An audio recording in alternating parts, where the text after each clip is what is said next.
Hola, buenas tardes. Mi nombre es Mario Angulo, endocrinólogo pediatra de la Clínica Valle de Lili. Y esta tarde vamos a conversar un poco acerca de lo que es la obesidad infantil.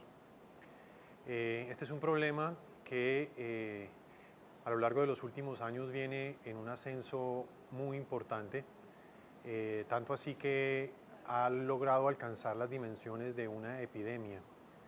Eh, es un problema que se ha generalizado y nuestra región y nuestra ciudad no son la excepción. Eh, Estudios recientes realizados por la Gobernación del Valle nos dicen que más o menos el 30% de los niños vallecaucanos tienen algún problema de sobrepeso o de obesidad. Esas son cifras muy alarmantes y muy preocupantes. Entonces empecemos por definir qué es la obesidad infantil. La obesidad infantil es cuando un niño desarrolla una ganancia de peso muy importante que supera unas cifras que nosotros conocemos como el índice de masa corporal. Cuando el índice de masa corporal en un niño sobrepasa el percentil 85, estamos hablando que está en sobrepeso, y cuando supera el percentil 95, estamos hablando de obesidad. El índice de masa corporal es un cálculo matemático, como les decía, que se calcula con respecto a el peso del niño y su estatura. Esto nos da entonces un valor de cómo está su proporción corporal. La grandísima mayoría de los niños que sufren de este problema es debido a un efecto ambiental completamente prevenible, en el sentido de que hoy en día la construcción de hábitos saludables es cada vez más difícil y nuestros niños están creciendo con una alimentación muy calórica, muchas calorías, y con una escasa actividad física. Esa mezcla entonces de una dieta hipercalórica con poco ejercicio desencadena entonces el proceso lento y larvado de una ganancia de peso excesiva, que poco a poco va a llegar a los límites que antes les describí. La obesidad es una enfermedad silenciosa y traicionera. Poco a poco esta enfermedad va desgastando el organismo. Hoy en día sabemos que cuando un niño alcanza esos niveles de índice de masa corporal, su cuerpo empieza a desarrollar una inflamación crónica leve. El cuerpo es como si todo el cuerpo del niño estuviera inflamadito. No una inflamación tan grande como para desencadenar muchos síntomas, pero sí una inflamación sutil, que en la medida en que se mantenga en el tiempo, va a ir desgastando el organismo. Es muy importante entonces que podamos primero detectar cuando el problema se está empezando a gestar, de tal forma que lo pudiéramos detener antes de que llegue a los valores de una obesidad. Pero en el caso de que nuestro niño esté en ese punto, es muy importante que logremos reconocer la situación y empezar a tomar medidas para revertirla. Los efectos negativos de la obesidad, como les decía, empiezan a suceder lentamente y empiezan a desgastar el organismo. El organismo en su totalidad empieza a sufrir. Las manifestaciones más iniciales del problema surgen, por ejemplo, en el metabolismo del azúcar, ese páncreas que produce la insulina, que es la hormona que regula los niveles de azúcar en el cuerpo, empieza a desgastarse, tiene que trabajar más de lo que debería, y eso poco a poco empieza a generar un desgaste en el cuerpo. El sistema osteomuscular también empieza a sufrir mucho.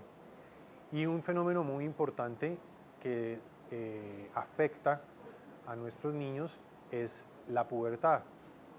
Cuando un niño o una niña desarrollan obesidad y están en ese proceso de pubertad, que es la transformación de niño a hombre o de niña a mujer, ese exceso de grasa que se acumula en estos niños o niñas va a desencadenar, por decirlo de alguna manera, un saboteo de la pubertad. Entonces es muy importante que tratemos de que este problema de exceso de ganancia de peso, si sucede, se resuelva antes de que el niño llegue a la pubertad, y si ya lo tenemos, muy importante que nuestro paciente pueda organizar unos cambios importantes para que la obesidad no siga saboteándole su pubertad. Es muy importante entonces entender que los hábitos saludables se deben construir con disciplina y sobre todo con mucha voluntad. La base de estos hábitos saludables debe ser una alimentación correcta.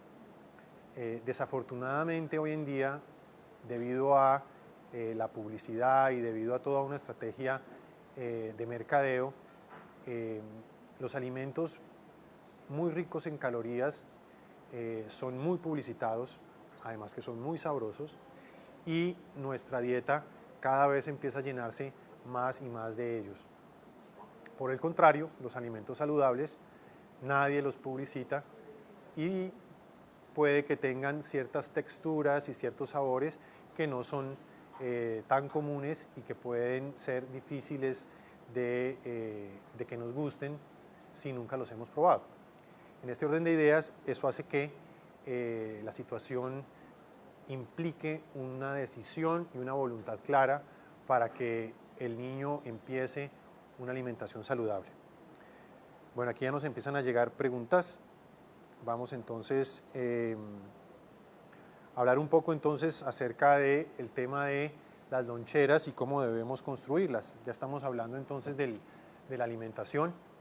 El tema de la lonchera es un tema fundamental. Debemos entonces entender que el niño necesita que la lonchera, lo que él se va a comer en la media mañana, en la media tarde, sea un alimento que le aporte energía para que él pueda cumplir, digamos, con todos sus requerimientos físicos y académicos del colegio, pero tenemos que pensar también que sea una energía sana, un alimento que le aporte y que no vaya a ser uno de estos alimentos hipercalóricos. Entonces, lo recomendado en una lonchera sería, sin duda, la fruta. Todo tipo de fruta es muy saludable. Es importante que la fruta sea completa porque ahí es donde, digamos, vamos a obtener todos los nutrientes necesarios. El agua pura, fresca, es lo que nuestro cuerpo necesita. Así que no necesitamos ni gaseosas, ni jugos empacados, ni nada de estas cosas. Lo que necesita nuestro cuerpo es hidratarse con agua. Podemos utilizar también, por ejemplo, las nueces. Las nueces son un muy buen nutriente que nos va a dar buena energía, que va a darnos proteína y que definitivamente no está dentro de los alimentos hipercalóricos. Una buena porción de queso blanco, una barra de cereal, pero tenemos que ver que esta barra de cereal no sea de las que están también repletas de chocolate o de productos azucarados. Podemos utilizar también en la lonchera todo tipo de semillas, semillas de girasol, semillas de ajonjolí, alimentos que tal vez no son tan comunes en nuestra dieta, pero que definitivamente nos van a aportar. También se podría, por ejemplo, construir, por ejemplo, una ensaladita de atún, podría ser una muy buena alternativa, o unas rodajas de tomate con queso, albahaca, aceite de oliva. Bueno, hay que empezar ya a ser creativos y a imaginar todo tipo de alimentos. Lo importante es que tengamos claro de que las harinas súper procesadas, que es todo lo que viene o casi todo lo que viene empaquetado, no es lo más saludable. Las bebidas azucaradas en la lonchera tampoco deben estar y debemos estar pensando más en el tipo de alimentos que les acabo de mencionar. Vamos a ver otra pregunta. Cuando la mamá sospecha que su hijo puede tener sobrepeso, el primer paso es pedir una cita con su pediatra. Su pediatra entonces tiene todo el entrenamiento y la capacidad para poder definir si efectivamente el niño está en sobrepeso o está en obesidad y empezar a construir las pautas que deben llevar a que el niño resuelva su problema. En caso de que este problema, digamos, siga escalando o ya se encuentren al examen físico ciertos hallazgos o en los exámenes de sangre ciertos hallazgos que sugieran que ese niño ya empieza a tener complicaciones a nivel de su hígado, a nivel de su metabolismo del azúcar, entonces ahí el pediatra procederá a remitirlo a endocrinología pediátrica para que entonces demos un manejo un poco más especializado a ese tipo de situaciones ya que son las complicaciones del problema. Complementando entonces todo este proceso de la alimentación saludable, resaltar mucho que la base de la alimentación humana, no solamente en los niños, sino en todos nosotros, deben ser las frutas y verduras. Ese debe ser el primer escalón, lo que más comemos. En nuestra nevera debe haber cantidades de frutas y verduras, ya que eso debe ser la base de nuestra alimentación. En segundo nivel, en cantidad, deben considerarse las proteínas, la proteína animal o la proteína vegetal. Y en último escalón, debemos considerar lo que son los carbohidratos. Los carbohidratos, básicamente, los que aportan las harinas. Y en este sentido también es importante recalcar que si consumimos harinas integrales, estaremos consumiendo harinas que son mucho más saludables. Las harinas hiperprocesadas, sobre todo por ejemplo los productos de panadería, el arroz blanco, son productos que están, digamos, ya preparados para que cuando llegan a nuestro estómago rompe todas esas cadenas y prácticamente de una manera inmediata son transformados en azúcar. Entonces es mucho más saludable consumir todas estas harinas cuando son integrales. Aquí tenemos otra pregunta. Nos preguntan que si existen otras causas diferentes a unos hábitos no saludables que desencadenen la obesidad, y la respuesta es sí. Más o menos el 95% de todos los niños que tienen este problema son por hábitos no sanos, pero tenemos un 5% que obedecen a otras causas. Hay causas hormonales, por ejemplo, tenemos cuando se desordena una glándula que se llama la glándula suprarrenal, se puede generar un síndrome que se llama el síndrome de Cushing, en el cual el niño puede desarrollar una obesidad. También tenemos ciertas enfermedades genéticas, como el síndrome de Prader-Willi, en el cual el paciente también va a tener una obesidad muy importante debido a muchos factores. También tenemos cierto tipo de obesidades que se originan por un problema cerebral, a cierto tipo de medicamentos que también pueden inducir este tipo de problemas. Pero como les decía, la grandísima mayoría del problema de obesidad al cual nos enfrentamos hoy en día en el mundo entero es un problema completamente prevenible que se sitúa sobre unos hábitos no sanos. Para completar entonces el tema de los hábitos, es importantísimo complementar entonces una nutrición como les acabo de describir con la actividad física. La actividad física debe ser uno de los factores más importantes en la rutina diaria de nuestros niños, no solamente si tienen obesidad. El viejo adagio de que el deporte genera una mente sana y un cuerpo sano es totalmente cierto. Entonces es muy importante que estos niños, que nuestros niños en general puedan tener el espacio y el tiempo para practicar un deporte. ¿Cuál deporte? El que a los niños más les guste. Si a un niño le gusta el karate, a otro le gusta el boxeo, a otro le gusta el baile, pues tratar de fomentar los intereses personales para que el niño pueda realizar su deporte con gusto y que lo haga con disciplina. Aquí nos hacen otra pregunta. ¿Qué tratamientos están disponibles para la obesidad en los niños? El tratamiento entonces básicamente, como el origen son hábitos no sanos, el tratamiento debe ser entonces cambio de esos hábitos, construir unos hábitos sanos que permitan que el niño poco a poco vaya cambiando su perfil.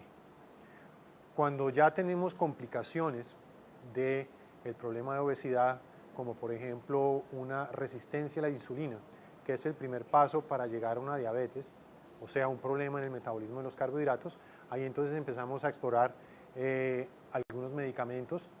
Podemos empezar con algunos medicamentos suaves, que son orales, y si esto no mejora y el problema de obesidad persiste y llega a unas dimensiones muy importantes, podemos disponer de algunos medicamentos que ya son inyectados.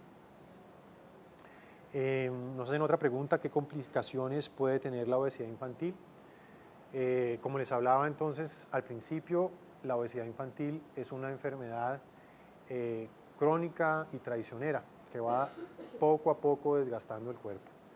Entonces puede traer complicaciones a nivel del metabolismo de los carbohidratos, a nivel del funcionamiento del hígado, a nivel del sistema osteomuscular, inclusive a nivel del funcionamiento del cerebro. Y también muy importante, como les mencionaba, la obesidad sabotea el proceso de pubertad. Entonces, si nosotros queremos que nuestros niños hagan un proceso de pubertad sano, que puedan completar bien su proceso de cambio de niño a hombre o de niña a mujer, es muy importante que el proceso de obesidad no esté. En el tema entonces del deporte, como les decía, lo aconsejable es que busquemos cuál es el gusto de nuestros niños, cuál es el deporte que les gusta y tratar de fomentarlo. Muchas veces entonces que las tareas, que no hay tiempo, que unas actividades, pero siempre si tenemos la voluntad y la decisión de hacerlo, se puede hacer.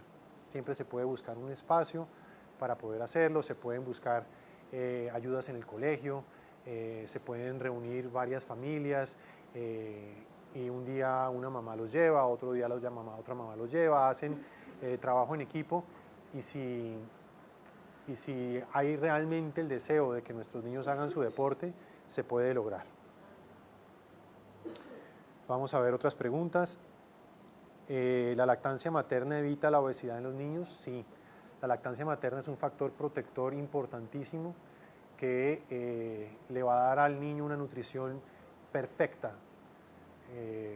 desde el momento en que nace y en el momento en que por X o Y razón una mamá no pueda dar lactancia materna, pues existen ciertos suplementos que están muy bien diseñados, pero la lactancia no la reemplaza nada y sí hemos visto que los niños que reciben lactancia materna son niños que están de alguna manera protegidos para desarrollar este problema. Tenemos otra pregunta: ¿la obesidad puede arrancar si yo le empiezo alguna fórmula a mi hijo? Existen algunas fórmulas en el mercado que son muy ricas en calorías, que están diseñadas para niños prematuros. A veces por el afán de que nuestro niño gane peso rápidamente, se puede empezar a dar este tipo de productos y pueden eventualmente desencadenar la obesidad. Pero si la madre no puede dar la lactancia, lo aconsejado es entonces que siga las recomendaciones precisas de su pediatra y si lo hace así de una manera ordenada, dándole las leches de fórmula, no tiene por qué el niño desarrollar obesidad. Entonces, el hecho de dar leche de fórmula no quiere decir que el niño desarrolle obesidad. Si es algo que debemos hacer guiados por el pediatra, pero digamos que la fórmula infantil no necesariamente tiene que llevar a la obesidad. También otro factor muy importante es que muchas veces los padres, al ver la dificultad que tienen en que sus hijos coman verduras, coman frutas, empiezan a suplementarlos con productos que también son hipercalóricos. En el mercado se publicitan muchos productos que inicialmente fueron diseñados para niños que no podían comer, que tenían que tener algún tipo de alimentación asistida y por una estrategia de ventas, digámoslo así, se empezaron a generalizar y entonces los padres, al ver que su hijo no come la fruta, no come la verdura, le empiezan a dar este tipo de productos. Son productos, como les digo, hipercalóricos que posteriormente pueden desencadenar también un rebote en el niño y que empiece a desarrollar la obesidad.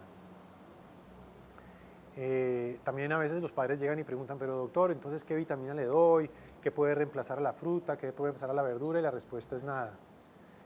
Nada reemplaza una alimentación sana y debemos ser muy conscientes en que nuestros hijos deben tener esta alimentación y deben consumirla bien.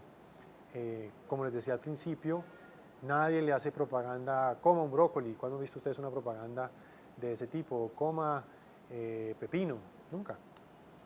Pero cada vez estamos siendo bombardeados por coma hamburguesa, coma pizza, coma todo este tipo de productos.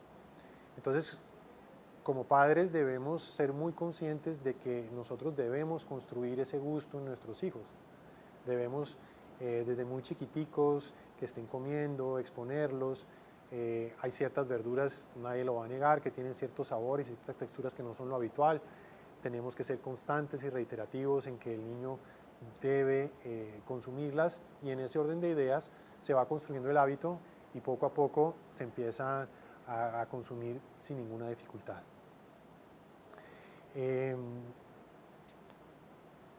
Cuando el niño manifiesta que le queda difícil consumir este tipo de productos,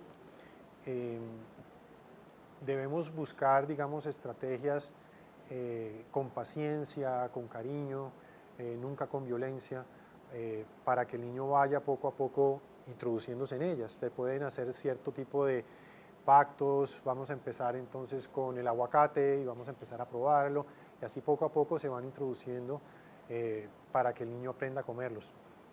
Hay ciertos estudios que nos han dicho que para que un alimento nuevo nos empiece a gustar, debemos probarlo 40 veces.